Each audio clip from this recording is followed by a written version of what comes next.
Welcome back to this latest episode of Japan's Top Business Interviews. I'm your host, Dr. Greg Story, president of Dale Carnegie Training, Tokyo, Japan. My special guest today is Doug Hymas, who was previous country head for Bank of New York Mellon and now doing many other things. But Doug, how is it you came to Japan, and how is it you got to be running these big organisations like ING and one division of that, and Bank of New York Mellon, etc. And tell us a bit of the backstory. Sure. Yeah, it's probably a bit odd career path for me, but it's been a great run for me. Many years ago, I served in Japan as a Mormon missionary. That was my first exposure to Japan. Oh, okay. Was that a 2-year? Yeah, it was about 2 years. 2-year service? Yeah, actually, my day it was a year and a half. They had shortened it just for a brief period of time. So I was only here for a year and a half, but loved Japan. Loved studying the language. I really went for it in terms of language study. And so when I finished up my service after a year and a half, I went back to college and finished up college and decided to continue studying Japanese. And back at that time, as you know, Japan was, this is back in the late 80s, when Japan was the frontier of the business market. And, it was just a natural for me to maintain my Japanese skills and to get something Japan-related, which I really wanted to do anyway.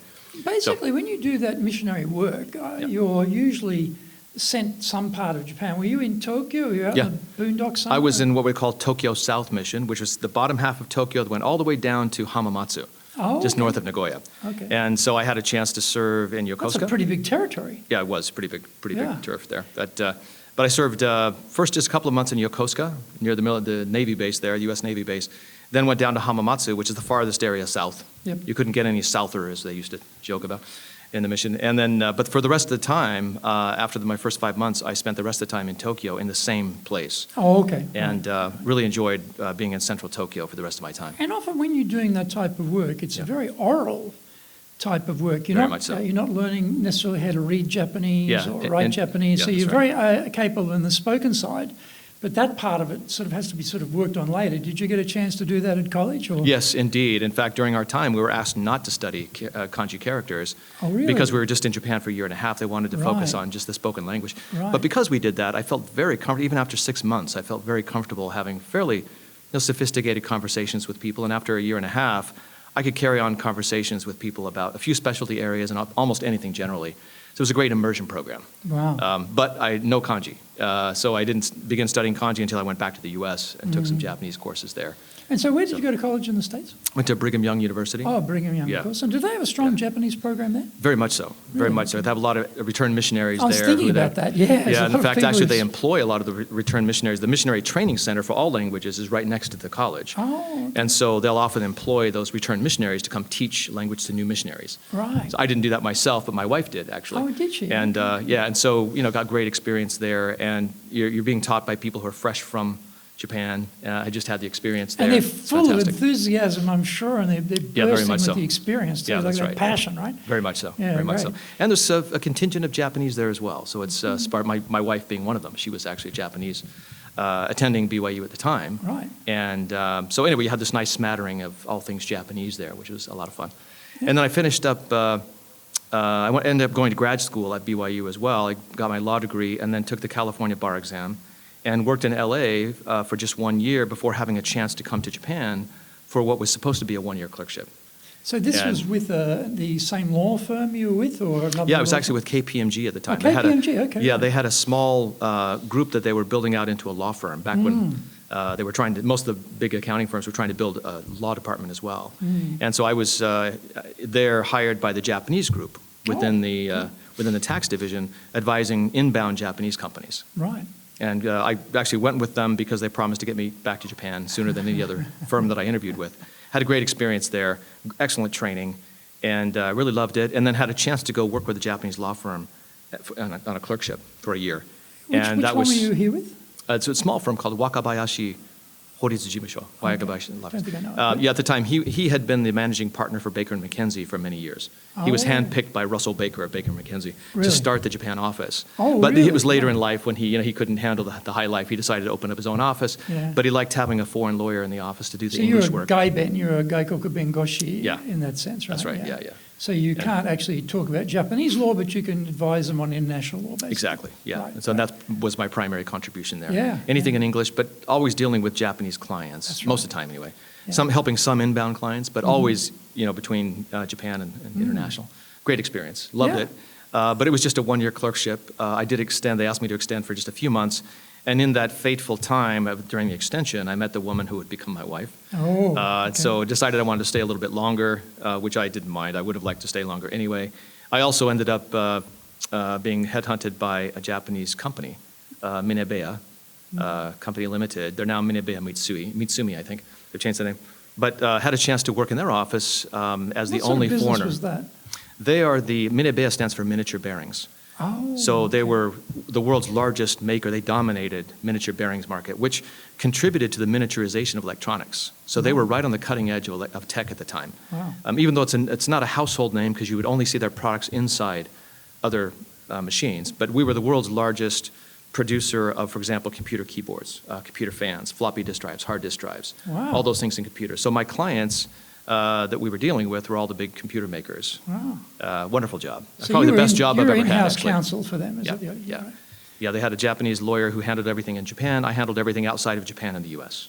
Right. So it was a wonderful job. What happens after that? Then it was a great job, best job I've ever had, actually. I lived very well, found it fascinating. I could have worked there till retirement. I really enjoyed it. But the pay was very, very low. And my family was living in a rabbit... Welcome to Japanese manufacturing, right? Exactly. And my family was living in a rabbit hutch at the time. So at some point, a good friend of mine who was he was building a team of lawyers at Lehman Brothers in the mid-'90s. And he invited me to join his team. And I did, had a good experience at Lehman Brothers. May she rest in peace. But very good experience there. Were you but in one swoop of the pen. when the Lehman shock hit? No, or I was long gone. Before that? I was only there for 3 years. Oh, okay, right. With a special team that did kind of a special work. But yeah, it was kind of interesting because with one swoop of the pen, I tripled my salary, but kind of my lifestyle, work style went way down. My family's went way up. That one pen. That's how it's supposed to be. That's how it's supposed to be sacrificed. But so anyway, but that was my entrance into financial services, and I've been in financial services ever since. The first job was in investment banking, which I did enjoy. It was a good experience, taught me how Wall Street works, fascinating work, very nice to be in the flow of deals. But it wasn't quite my style because our interests weren't necessarily aligned with our clients. After I left Lehman, I was headhunted by a company called BGI. They were the world's largest indexing investment manager at the time. That was a fairly new concept. These are what, index funds? Yeah, index funds, And they had helped invent and promote index funds. Oh, and really? They were a California-based company. They had been set up by Wells Fargo, but Wells Fargo found them incompatible with what they did, so they sold them, and Barclays bought them. So BGI stands for Barclays Global Investors. So it was run by Barclays, but still San Francisco-based company at the time. Loved the company there as well. And I sort of found my home in investment management. I loved that environment because our interests were aligned with our clients. If we did well, we got more fees. If we didn't do well, our fees were reduced. So we weren't opposed to clients, we were aligned with them, and I really liked that model. I like that, right, yeah. So I've stayed with investment management for another probably 10 years thereafter, and eventually began running the business. And how I ended up getting out of law, I started there as the general counsel, set up the compliance department, set up the risk management department as well. So I was in the back office sort of supporting things. But in that process, I learned about our products and about the laws and regulations that govern them. And so at my next job, I was then headhunted by Citi, joined Citigroup Investment Management as the head of the legal department there. And it was in that context that, again, I continued learning about product development. And the global head of product development, who was also an attorney, came to Japan to hire a new head of the business here of her department. And I set up several interviews for her. And at the end of the week, she came into my office and said, "Great, I found the person I want to hire." And I said, "Oh, great, who is it?" And she said, "Well, it depends on when you can start." Okay, whoa, all so right. that was an important move because that's when I decided I wanted to take that risk of moving out of legal, which is very stable. You know, you're very well respected. You don't make a lot of money there, but you're respected, and it's very stable. But I moved there to the business side where, you know, everything's about the performance, and if you don't do well, you're out. That was a big jump for me. But I made that jump, enjoyed it, and because I could then understand the products that we were developing, I could also explain them to clients. So they started bringing me along to client meetings. And I'm explaining the products in Japanese, of course. And then on when they said, yeah, well, you can explain them, you can develop the products, why don't you just run the business? So from then on, I eventually began running businesses. That was my first foray into being a CEO for a business there. I started at Citi. And they eventually sold our business. Citi sold the investment management business to Legg Mason. So I then became president of Legg Mason Securities, but that was basically the same job. I was just doing it with a Legg Mason title. Legg Mason then restructured, and we ended up at Wachovia, basically the same business, and the same team ended up at Wachovia, which was then bought out in the financial crisis by Wells Fargo. So I kind of sat in the same role, but 4 different titles on the desk. But anyway, that was a great experience. Loved it. And 4 different companies, very different management styles. What I enjoyed about that, though, is although I was working in a large organization, I was able to build those companies from scratch. I was asked to set up 2 companies, one for Legg Mason, the other for Wells Fargo, set up a company from scratch, a securities company. And set it up from scratch, get the licensing, choose the office, hire the staff, everything from scratch. So although, I don't mind corporate work, large corporation environments, but also I've had a chance to be a bit of an entrepreneur within that Startups, basically, aren't they? Yeah. Right. And that was a lot of fun. Yeah. And then what happens after that? So I worked with Wells Fargo for a while, but then the financial crisis hit, and we had set up the Wells Fargo business, oddly enough, to sell CDOs, which became a 4-letter word thereafter. So Wells Fargo said, sit tight, that when the market improves, we'll have you sell. But in the meantime, my old boss at Citi came along and said, are you bored? We got something over here at ING you'd like. And so he asked me to be the head of the ING Investment Management. So I became head of ING Investment Management, which I did for 6 years. And so is this investing ING's money itself into... Both. Okay. We managed all of the insurance companies' money here in Japan, but we also took in third-party money as well. Oh, okay. So we were running a regular investment management business plus our own captive. Right. Not all of the money, but all of the fixed income money for the insurance company. So it's a very large portfolio that we did. Great experience again. Had a little experience comparing U.S. styles with Dutch management styles. Learned a lot there. And then comparing all of that with the Japan style, because all my staff were Japanese. So mix of 3 different cultures in there. We'll come back and talk about that interesting. That's going to be very interesting. Yeah, it was a great experience, actually. At some point you go to New York Mellon, is that right? Yeah, that's right. Bank of New York Mellon. ING was forced by the regulator in the Netherlands to sell all of their business in Asia Pacific. And oddly enough, I was able to get our business exempted because we were just a distribution house essentially for our products that were developed in Europe. And so we convinced them that we weren't manufacturing necessarily here. We were distributing products. So why would we sell a distributor? And so they agreed to exempt us. We got it exempted. But after that, we were an island in APAC, not much around us. Again, I was kind of limited in what I could do. And again, a friend of mine came along and said, are you bored? We've got something here. Bank of New York is looking for a new country head. Expression on your face that your friends and ex-bosses, they could twitch tell straight away. Doug, he needs some more adventure. Yeah. We've got to talk to him about a new opportunity. I get antsy. I got to do more. And so they introduced me to the APAC head of Bank of New York Mellon, who was looking for a country head here. Not in any. This is the first time, though, that I'd been outside of the business line. This was above the business lines. Oh, okay. I was actually above all of the business lines that we had. So these business lines doing a sort of direct reporting to their department heads in different countries, and they've got a dotted line to you overseeing the business in Japan. That type of matrix structure? We were matrix, exactly. Right. So they had a functional business head within APAC and then reported to me, and I was in charge of the strategy for the country and also was in charge of client relationships, the largest client relationships.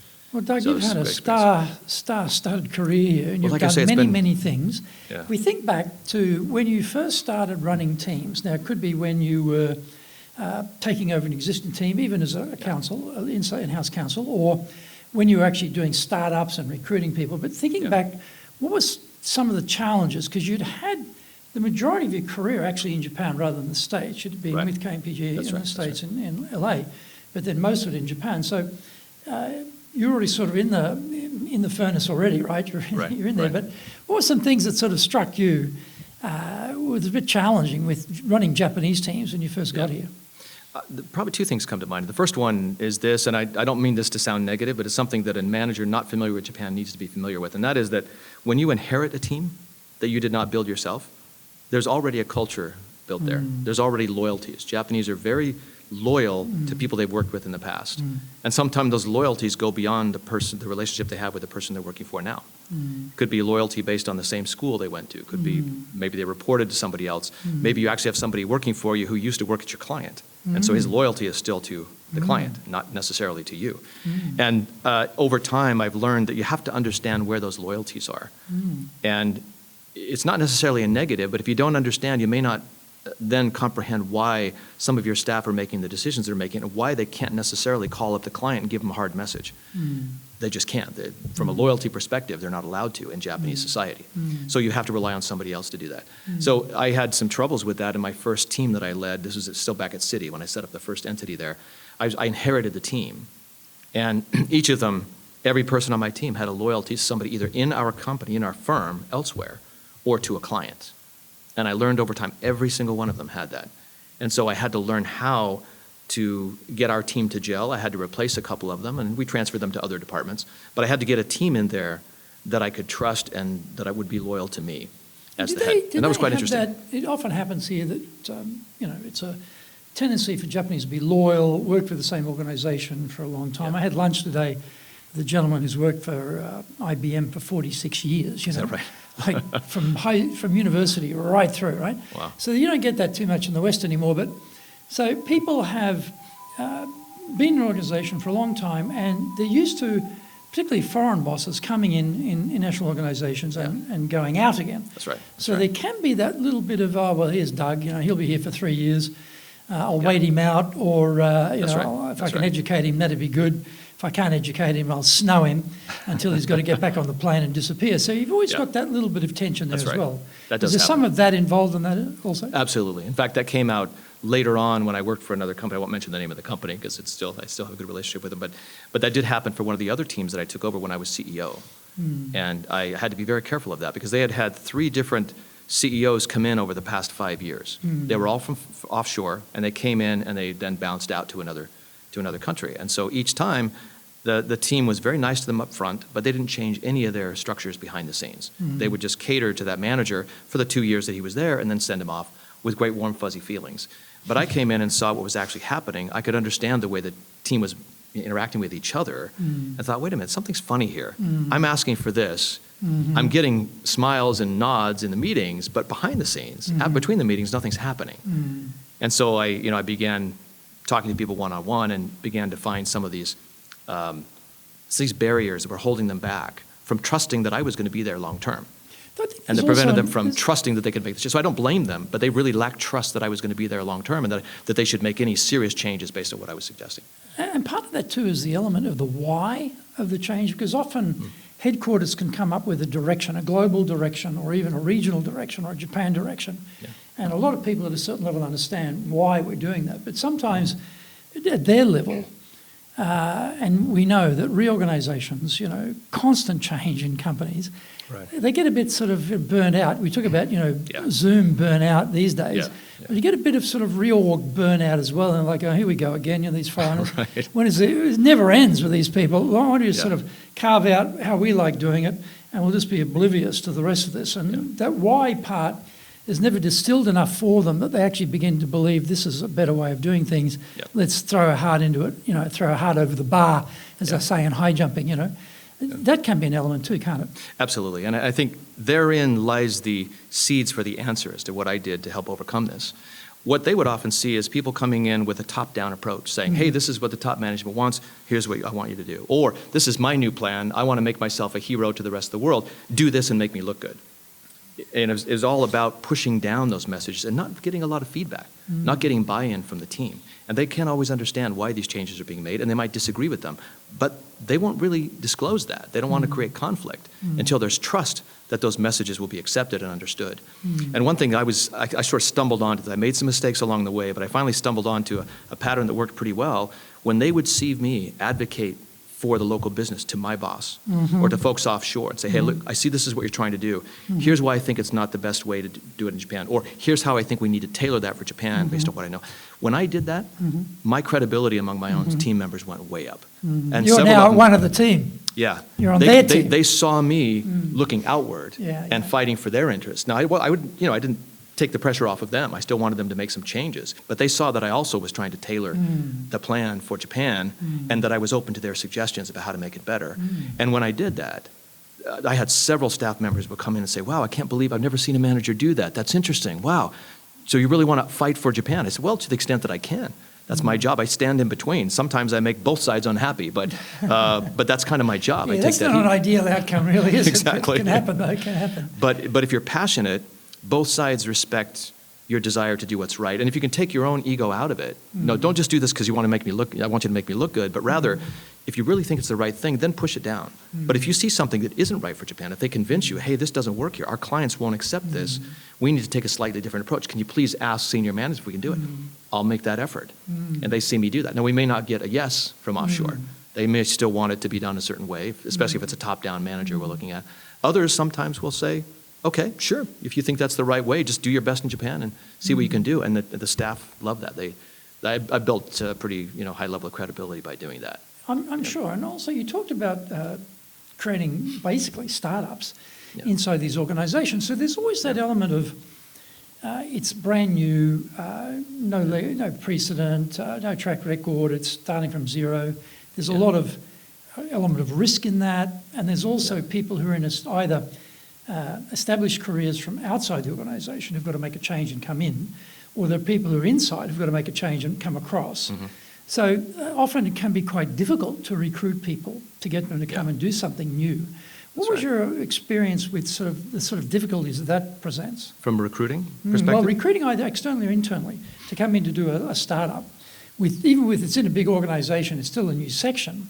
So you've got to get someone to staff that. How do you convince them to stop what they're doing now and come and join me, and we're going to do this together? It's a good question. It didn't work with everyone. Some were just not willing to. It was like anytime you start anything new in Japan, some people are more risk takers than others. And what I decided is I didn't want anyone to feel like they were forced to be there. Sometimes senior managers in the organization would try to put their people into mine. That's the other thing you got to be careful of. They knew I was building a new team. Like, let's stuff the guys I don't like in that. So I had to be defensive. Say, no, let me pick the right team. Right? That was one thing I had to be careful I've of. got these 3 guys I don't need. Exactly. I'll hey, just give take them. These are really good. Go. I was like, no. I see what you're doing there. I want to pick my own teams. That's one thing. But the other thing was when I saw the people that I wanted, I would just make the pitch and say, hey, we've got a chance to make a real difference here. And we're doing something new, exciting. Is there some risk there? Yes. Am I confident we can do a good job of it, though? Yes.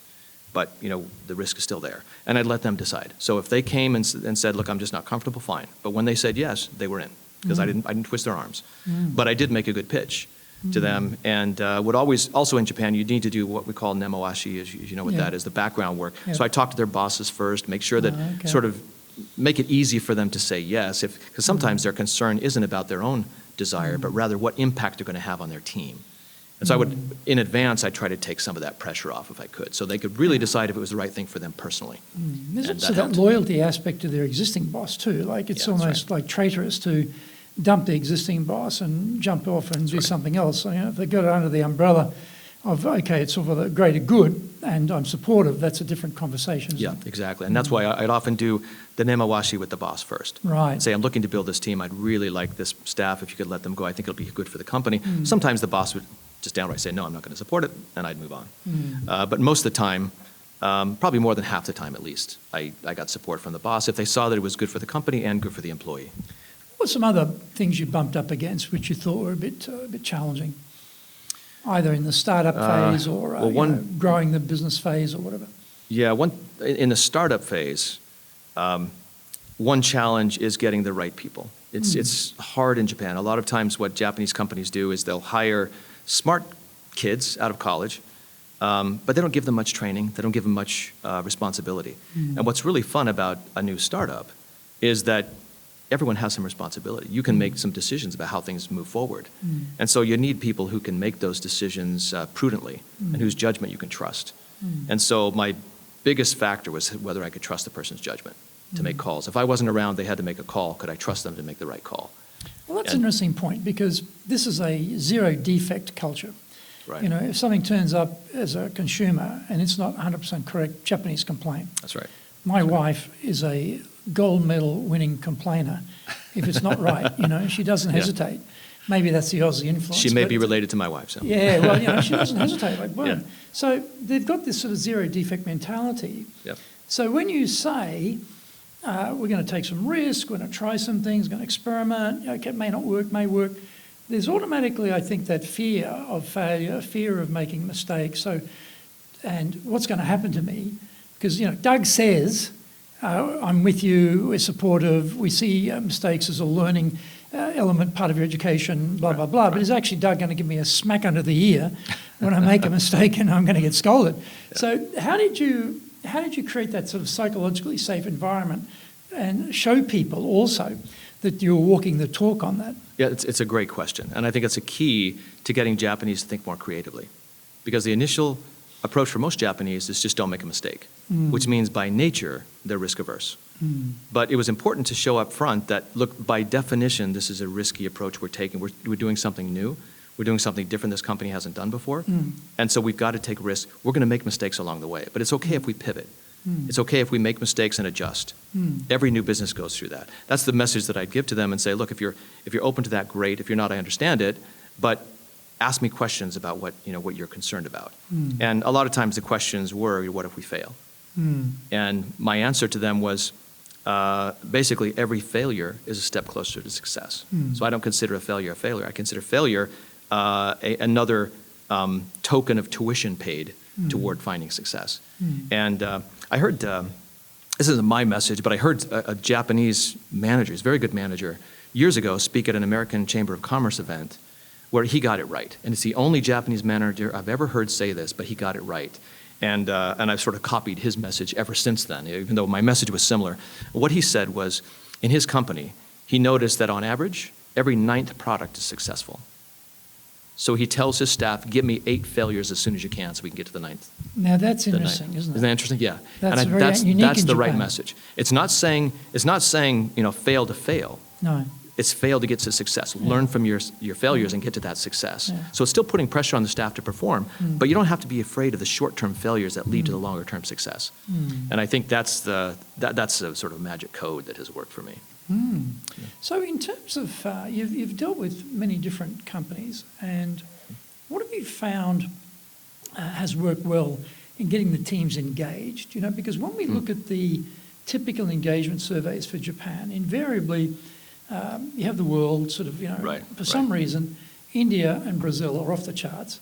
And then APAC's sort of down at the bottom, and the very bottom of APAC is Japan. Yeah. And so Korea's very close there. Yeah, when you look at these surveys, it never comes up well. But when you talk to Japanese, they say, no, we're engaged. And there's, I don't know whether they're mistaking loyalty for engagement. And there's no Japanese word for engagement, which is also a pain. Engagement, though, is not much help, right? So, but what have you found worked well in getting people highly engaged? Well, I'm going to be a little bit flippant here, but it actually works. One is, it's how the staff approach the survey.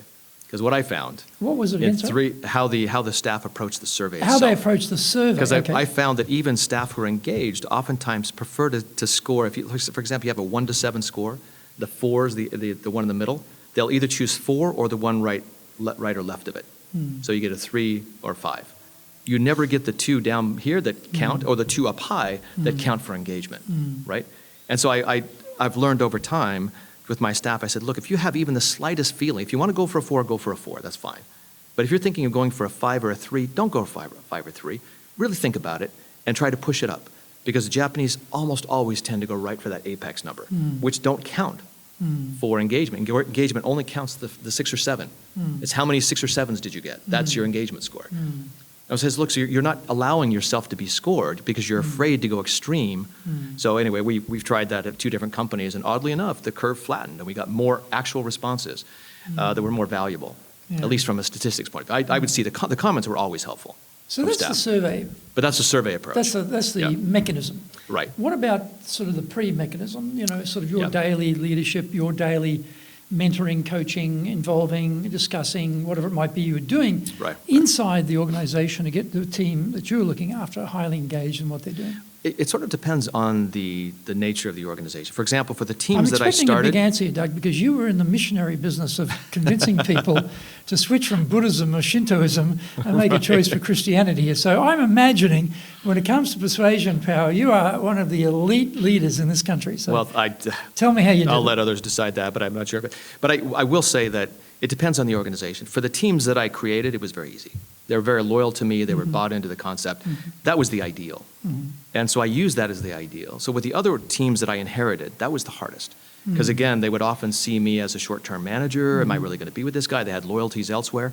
The key for us was really helping them understand this is real. Be in the now. We're here today. This is our goal, and we're going to live or die by what we do today. And so please be in this. And so in order to do that, we would have team meetings. We would have strategy sessions that involved everybody. I would lead them, but I made sure everybody had input and had their view on things. And we'd also have events outside the office. We would try to build a culture within the team so that when they're working for me and working on my team, they knew they were working on my team. And this is the most, hopefully, was the most exciting things in their professional career at that time. So they could really feel bought into it. Just on that, one of the things I see some leaders do is they want to have that very cohesive cohort of team members built around them.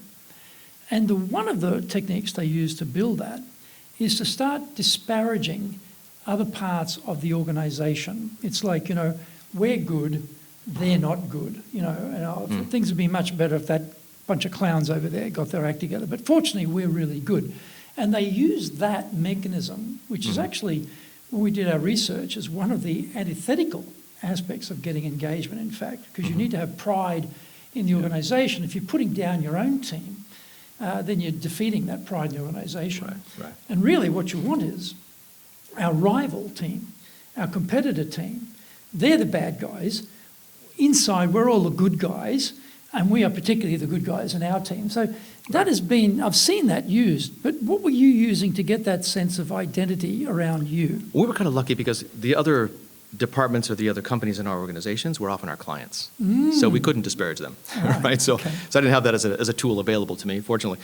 But what we did do, though, is set positive goals, targets that we wanted to hit, so that it became self-motivating. And we would often compete with other competitors in the market. I mean, often what we do is not necessarily rocket science, but we try to be the first to a new product. We try to be the best service provider. And so we did have competitors in the market. And our goal was often to compare ourselves. We had good metrics that we could rely on about how we were doing relative to our competitors, so that when there were successes, we could pat ourselves on the back, say we did it. But if we had failures, we could point to ourselves and say, hey, we really messed up here. And that clarity really helped us. But we were very clear that was our purpose. Our purpose is to get to this point, and to do that, our only measure we have is against our competitors. That's how we're going to measure. And so it was objective, it was clear, and what I always wanted to be was fair. I want to be firm but fair. Those are my two key points. So what does fair look like? I mean, we might talk about, I'm going to be fair, but if I'm on the receiving end, what do I see as what fair actually translates into on a daily basis from a leader? My view is the alternative to fairness is putting blame on someone for something either they can't control or they didn't do. If they owned it and they had the responsibility for it, then they should own up to it. But if they didn't, it's wrong for me to criticize the head of sales because the competitor came in with a better product. Right. That's not just a sales issue. No. That's a product development issue. That's a pricing issue, et cetera. That's the whole organization's fault. So I shouldn't just go after sales. You failed to get this sale, for example. But instead, I would look at the whole totality of the situation and say, what happened here?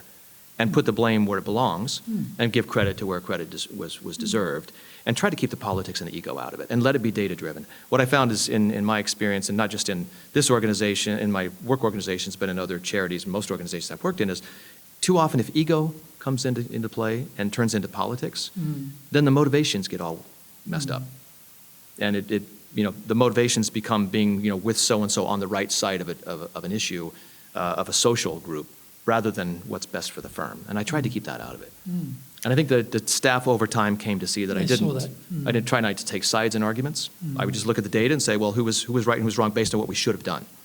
What should have happened here, what actually happened. Okay, next time, let's and I think the other thing you mentioned earlier is the price of failure in Japan is so high that for most Japanese, when they fail, it's just assumed that they have to quit or go to the end of the line and start over again. They lose their position, either socially or actually within the organization. And my goal was, you basically had 3 strikes. On the 3rd strike, if you did the same thing 3 times, then you're incompetent, we got to move you out.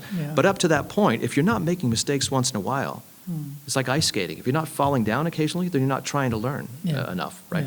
And that's what I would try to inculcate in the staff. If you want to be successful as a leader, do the Leadership Training for Managers course. All companies need people who can both manage and lead. Leading people screams out for real skills in communication, dealing with all different types of people, being excellent at innovation, planning, delegation, handling mistakes, doing performance reviews really well, and inspiring and motivating the team. Do the Leadership Training for Managers course now in either Japanese or English.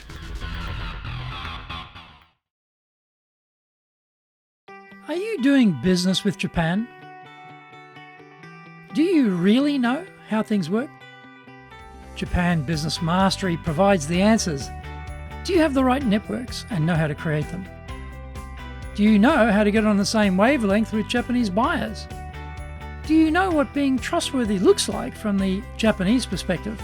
Japan Business Mastery is based on more than 30 years' experience in Japan and will become your go-to guide. Want to succeed in Japan? Buy Japan Business Mastery now.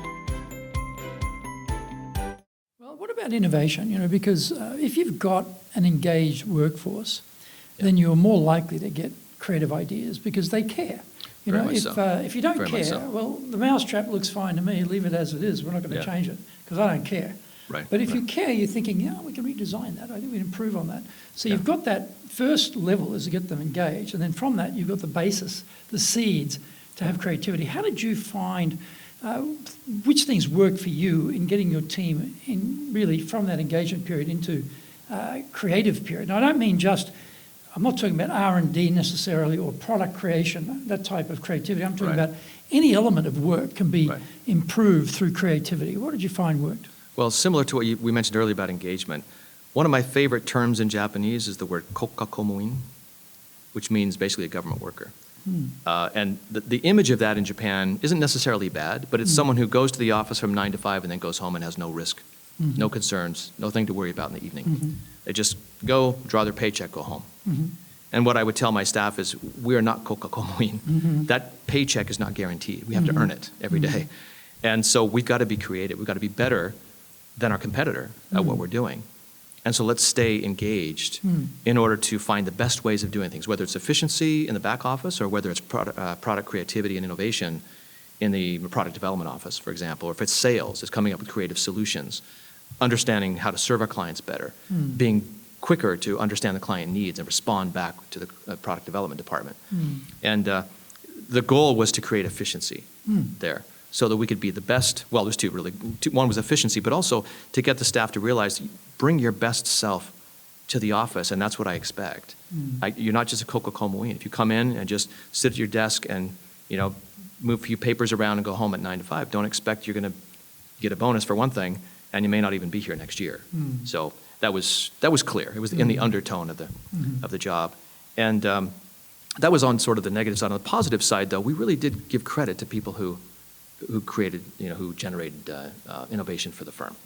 We tried to acknowledge. How is it? Financial accolades, acknowledgement? Both really, and I think it takes both. Yeah. Some people are motivated by money, but surprisingly few, actually. And in most societies, especially in Japan, it's more about the social status. If they feel comfortable in their social group, they'll continue to perform. So we would, we'd credit people through having awards. We credit people through having, I tried to have regular town halls in which I acknowledge. And it might not be anything related to revenue. It might be that, so-and-so made a suggestion about allowing mothers to, bring kids to the office once a year.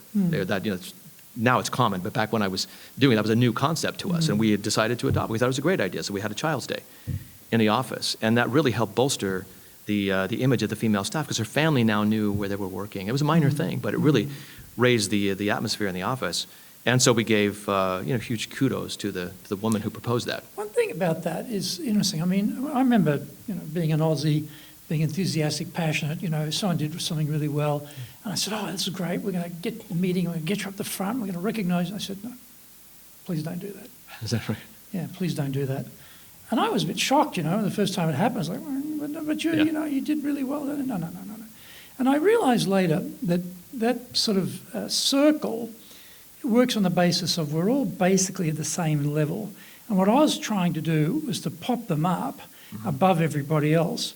Right. And that made them feel uncomfortable. Right. They preferred to have a lunch with me and be recognised individually Whereas I've met other people, give me the mic, where's my trophy, get me up the front, So I realised, okay, not every person has that requirement to be recognised and have the accolades in public. Some, actually, that's the last thing they want, because they feel, particularly in big organisations, they're going to be bickering and whinging and whining about, behind their back, and the knives are going to come out. Don't really want that. So how did you work your way around that, working out who should get what?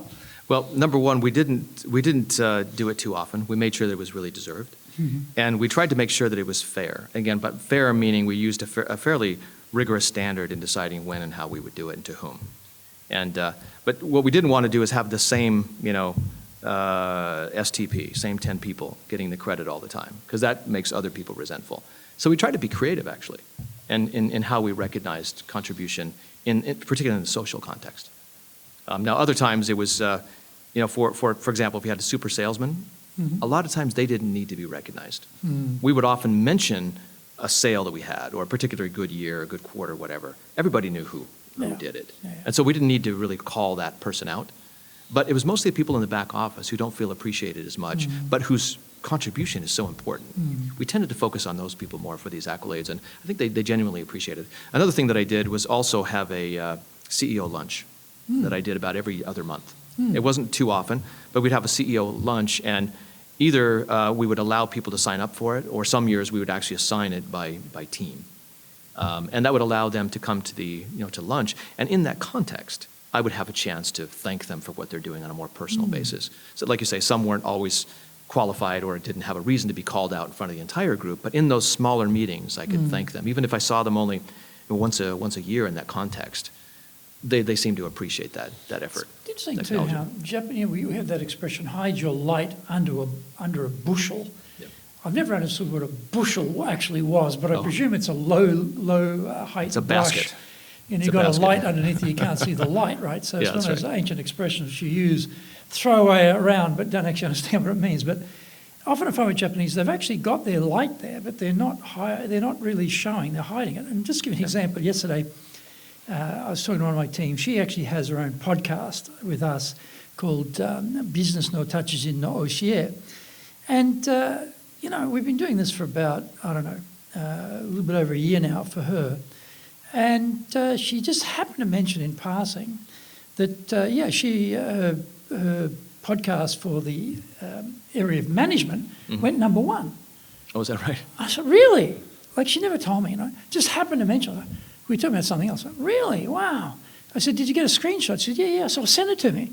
So I sent it to everybody, because that's like a big deal, right? Like little Dale Carnegie going number one on the theme of management. This is up against Harvard Business Review and all these other big shot organisations, So that was a big achievement for her, hard work. So, well done. But it's always surprising how they don't tell you. Exactly. Like, you're doing a great job. Tooting your own horn here in Japan is not well looked upon. No. Yeah, sometimes you've got to dig that out too, don't you? Exactly, and I think there are some charismatic Japanese leaders that do it as well, but also we gaijin, we can sort of play the gaijin card a little bit and call them out. Oh, in my culture, we really, I can always sort of blame it on the fact that I'm a gaijin and say, we want to call you out, and they're sort of flattered by it. They get a little bit embarrassed, their faces turn red, and they're a little embarrassed, like stop. But, behind the scenes, the morale goes way up. Yeah. What about trust? You've got situations where you've inherited a team, new teams, you've changed companies. What have you found works well in getting people to trust you? In my experience, and this goes back a little bit to the point I was making earlier, that by trying to understand that I see these people as individuals, and I'm trying to do what's best for them. I personally have experience, outside of work, dealing with individuals, charities and church contact and all that. So I'm used to dealing with people's individual issues as well. So this is probably unique to me. But I'm not afraid to reach out to someone and say, how are things going on a personal basis? Everything good? And if they give any hint that there's something going on at home, I'll take a few minutes and just go for a walk and talk with them about it. And that's probably not for everyone to do. You don't want to bring a lot of family problems into the office. Most people want to keep their family, at least in Japan, but I think when they saw that I was willing, to deal with those issues, I got kind of a reputation of being personable and being humane, if you will. on these issues. And sometimes staff would come and say, hey, look, I wouldn't normally raise this, but my father passed away. Can I just have a couple of extra days off for that? And we talked to HR, see if we could swing that and make it work. And we got a pretty good reputation of trying to accommodate individual needs. And I think that really helped build the trust that I was, really caring about people and trying to build them into good, productive members of the company, but also understanding that there's a human side to us. And oftentimes in Japan, that human side is purposefully hidden in the office. And I wanted to show them, look, that's not me. I'm coming to the office with my whole self. You'll see the goods and the bads. I'm not going to complain about any argument I had with my wife that morning. That's not what I mean. But if there's something going on that's big in my life and it's impacting my ability to contribute to the office, you may hear about it. And I don't mind if you share it with me. Let's talk about it. How can we help you be a better worker? One thing there is that, when I grew up, the boss never discussed anything personal with the employee. That was just verboten, never happened. Although today we see research with younger people that's something in their work element they want. Yeah. They want to be able to have those sorts of personal discussions, whereas maybe older generations like how I was taught. We were much more stoic. Yeah, right? Exactly. Right? Don't bring in that stuff to work. And sometimes, you're surprised. Suddenly, they'll just tell you, oh, by the way, I just got married. What? Yeah, and I found that almost insulting. You don't know about it. Yeah. Nobody else knows. They keep it, I don't know whether it's a fear of failure, like keep it secret till it's a deal done, and then I can announce it. Because if I say I'm getting married, and then it's like a nutty to divorce, divorce at the airport, and it blows up, you lose face. I'll just wait till we've actually done the deed of the signing up and we've got it all sorted. Then I'll announce it. It's always exciting when they do that, but surprising. Like, I had a staff member do that to me one time. That was on a Wednesday. And he was going to take Friday off. And he came to me and he said, would you mind if I took Monday off as well? I said, oh, you got something going on? He says, yeah, actually, I'm getting married over the weekend. This is somebody I worked with closely every day. Yeah. And I was actually insulted. This is early in my career as a manager. And I was actually a little bit insulted that he hadn't trusted me to tell me he was getting married. And I thought, I got to do better. Yeah. If I could just share one other thing that you asked me about trust. And the other thing that I'd like to share is, and maybe this comes from my legal background where I'm used to dealing with disputes and, trying to resolve issues, but issues come up all the time. They have conflicts between two departments or between two people. And what I found is the attempt to be fair, and I think this is a skill you have to develop. You can't just walk into a problem and expect you can solve it, but I think, by your willingness to listen to both sides, hear them out, and make a considered objective decision that's really best for the company, not necessarily best for either one of the staff, I think we were pretty good, and I say we because my assistant and others who helped ferret out some of these problems and make sure that I had a chance to weigh in on them. I think we developed a pretty good reputation in several different companies of being fair in dealing with conflict and dealing with staff. We wouldn't just take sides. If somebody ran into my office and said, so-and-so just did this, I wouldn't just go to so-and-so and say, bad, bad, bad, punishment, punishment, punishment. Instead, I'd say, okay, he says you did this. What's your side of the story? And I'd hear both sides. And then we'd talk about it and work through the issues and say, okay, what happened? What should have happened? And then who was wrong? How can we make sure that doesn't happen again? And again, I think that developed a high level of trust that we would handle issues gingerly, prudently, and in a way that's best for the firm. I wouldn't take sides. And I think that helped build trust with staff. And often those types of conflicts, particularly in the finance area, can be around clients. Who owns the client? Yeah, that's right. That's my client. No, that's my client. And trying to a Solomon-like judgment on who's going to cut the client in half type of idea. Right. How it's going to work. And there's one last point, the third one that I'll mention, and that is that staff, and it's no different in Japan than it is in other markets, they want to know that their leader is competent and there's a reason to be following their leader. Sorry, can you say that again? What was that again? Most staff want to know that their leader is competent. Oh, leader is competent, yep. And that there's a reason that they're the leader. Yep. And I would sort of carefully early on in most new jobs that I took, look for an opportunity to show my staff what I could do. Why the management had confidence in me to lead the team. I wouldn't try to show it off, but there are key moments when there's, maybe a client relationship hangs in the balance, or maybe a new opportunity, or there's something out there where some real skill is needed. And, I try to find an opportunity like that and demonstrate to the staff why I was chosen for this role and what I think I can contribute here. And that often helped generate a trust that, oh, that's why he's here. That's why management likes him. He's good at managing clients, or he's good at dealing with very complex issues, or he's good at innovating new products. Interesting. Okay. And that often opened up a whole new side to our relationship they hadn't seen before. All they know is that I came in as a new manager, but they hadn't really seen me. Well, how did I get to be the manager? What skill level do I have in a context? And often it's different than it is in the office. When they see you in motion, in play, doing your thing, that helped build some trust as well. One thing too, you've been in different organisations, you've been in existing team, new teams, and when you move from section to section or whatever, what about culture? Because you generally have big organisation culture. It's based around values, vision, mission, all that types of thing. Then you have the Japan version of that, which may be slightly different because the culture is different. Even some of the values may be more pronounced and more important than others. And then you have your own personal set of values and what's important for you. So what have you found with culture build around, what do you do with an existing culture? What have you done to change culture where you thought that was needed? What have you done to build culture where you thought that was important? That's a great question. And honestly, I think what I do now is different than what I did when I started. I have a very strong view about culture now that I didn't have when I first started becoming a manager. When I first became a manager, I was a soft touch kind of guy. And I came in thinking, well, there's probably a culture already here. I'll just get to know it and I'll tweak it a little bit and see if I can improve on it. But if I was inheriting a team, then I would often get eaten alive because that culture can be very, very strong. And so since then... So that culture becomes a barrier to leadership, is that what you're saying? In most cases, it was a barrier, especially if I was inheriting a team. Right. Because they would see me as somebody who's not going to rock the boat. Right. And I couldn't earn the respect of the team that way. And so what I've learned since then is, at least this is the approach I take now, and it's been effective in the past 3 jobs that I've had, is decide what I think the culture should be based on the mix of the type of business we're in, the team that I'm inheriting, the company that I'm in. Because like you say, all those aspects have different cultural elements to them. And you sort of have to put that all together into the culture you think should be right for that company.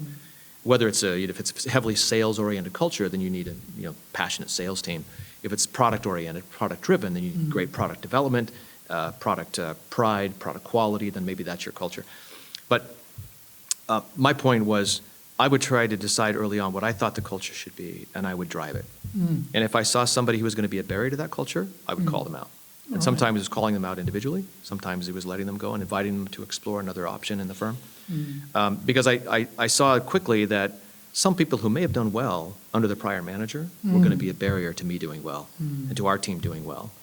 And culture in Japan is just so important. When things are done well and the team works well together, Japanese are awesome.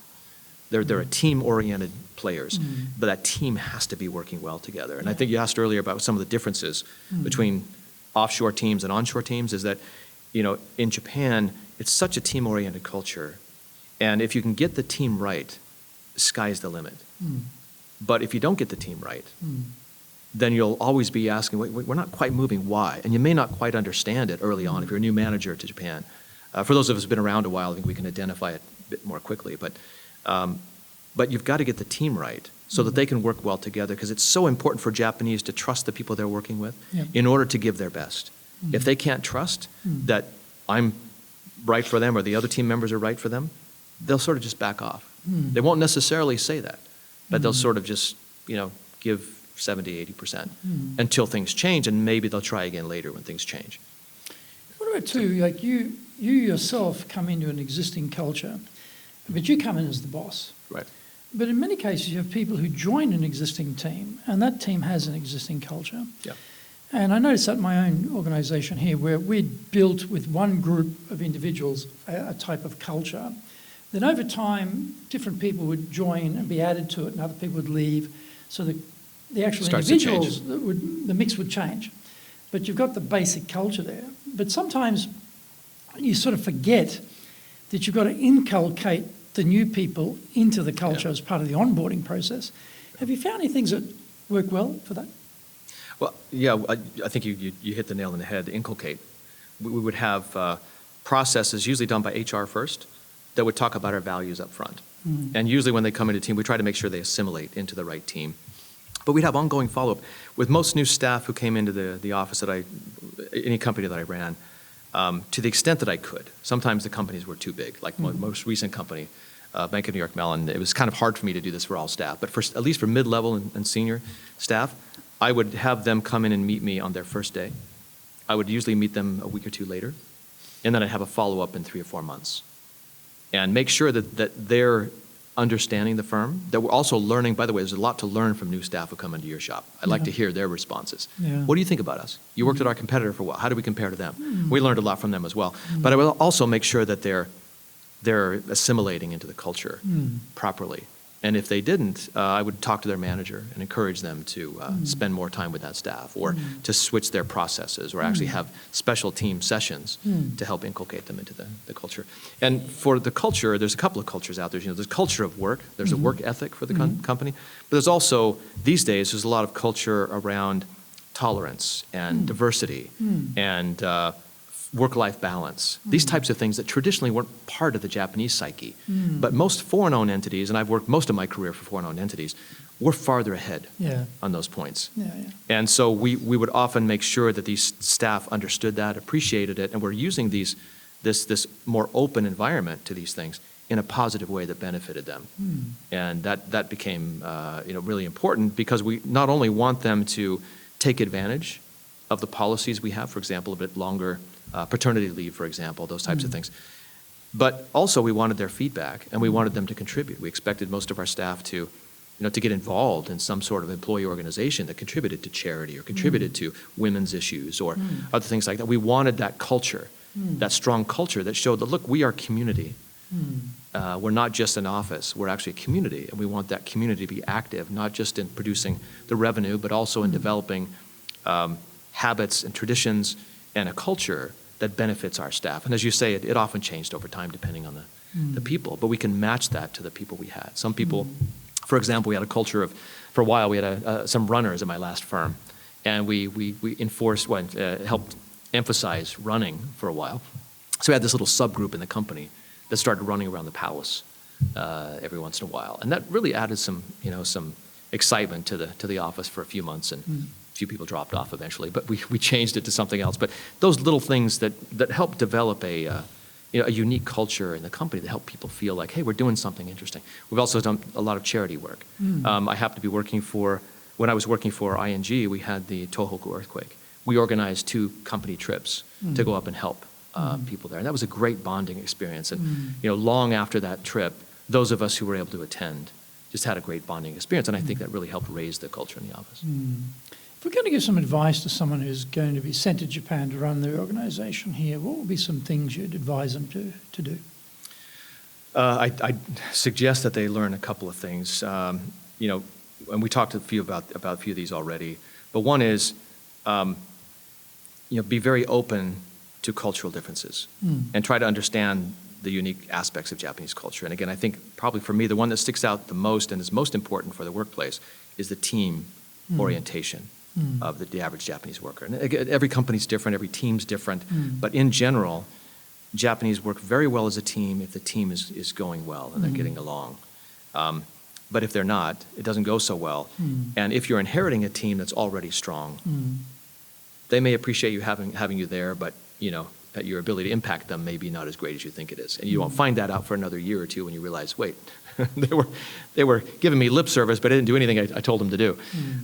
So just my advice, having seen some be successful and others not be so successful, is one, understand that team culture. Number 2, know that what's happening in a meeting and what you're saying may not be what's happening behind the scenes. You'll get a lot of nods, a lot of yeses, a lot of, oh, understood, oh, yes, I see, a lot of that in the meetings. But it's what happens between the meetings that counts as to whether you're really having impact. So just be aware of that. Number 3, I would recommend they get some confidants in working for them that they could trust, that can be their eyes and ears on the ground. Because if they don't speak Japanese, they're missing out on all the communication that's going on behind the scenes, and there's a lot of it. Even though you don't see it, there's a lot of communication going on behind the scenes. They're very cohesive, and everyone has a reputation, and everyone's sharing their views about everyone else's reputations. and sharing a lot of information on the background. It's good to have those eyes and ears on the ground that you can trust, that let you know what's really happening out there.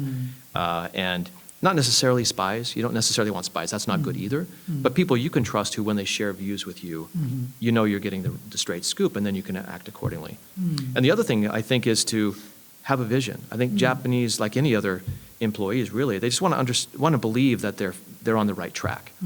And if they come in with confidence, with someone who's well connected to the head office, has a good vision, and has some sensitivity to Japan and to how Japan is different in a lot of ways. And I don't want to say Japan is different too much, because I complain against the JID concept myself. JID, Japan's different. That shouldn't be an excuse for not doing some things, but it is a different place. And if you can use those differences in a positive way and recognize them, and use those to better the performance of the team, then I think you'll perform better. So those are my quick answers. Very good. Well, we've covered a lot of territory. Is there anything about leadership we haven't covered yet that we should perhaps address? Anything we haven't got to, do you think? That's a good question. There's a lot out there on leadership and unique aspects of leadership here in Japan as well. If I could just share a couple of things that I've observed in the corporate context and have learned a lot from in Japan, and hopefully there's some value here, I don't know, but if you're coming into a company in Japan, the type of organization you're coming into will make a huge difference in your experience. If you're coming into a very large organization that's well developed, that has its own culture, as you mentioned earlier, has their own established principles and employee engagement organizations already within the firm, that's a very different experience than coming out with a flag that someone's asking you to plant here in Japan and you're hiring people from scratch. Also, if you're working in a Japanese organization, let's say you happen to be working for a Japanese company and they've asked you to come here and lead a team here for whatever reason, the experience is going to be very different. And what I've noticed is there's a lot of creativity here in Japan, but the nature of Japanese organizations is to get big and then stifle creativity. And I think it's a shame, because you'll see that some of the greatest companies in Japan were all started by someone with a little guy with a big idea, and somehow was able to get the idea out there and build a company around it. We've seen that. We have examples in Rakuten now, right? Yeah, in fast retailing, and good examples. These are guys who are still running the companies they started, and Sony used to be the same way. Hitachi, most of the big electronics organizations were the same way. What happens, though, is over time, when those companies get big, they then start to get run by people who have grown up in the organization, often coming from very good schools, very smart people, but they get up in the middle management. They're not really taught to be thought leaders. They're not taught to take risks, and they don't know how. And so by the time they get to the top of the organization, the goal isn't to take risks and to move the company forward. It's to maintain status quo so that they don't get kicked out and punished for making a mistake. And therefore, those larger organizations lose the ability to be nimble and go after new businesses, and it's kind of a challenge. You see that in sort of, it's a microcosm, if you will, in all organizations, some scale of that.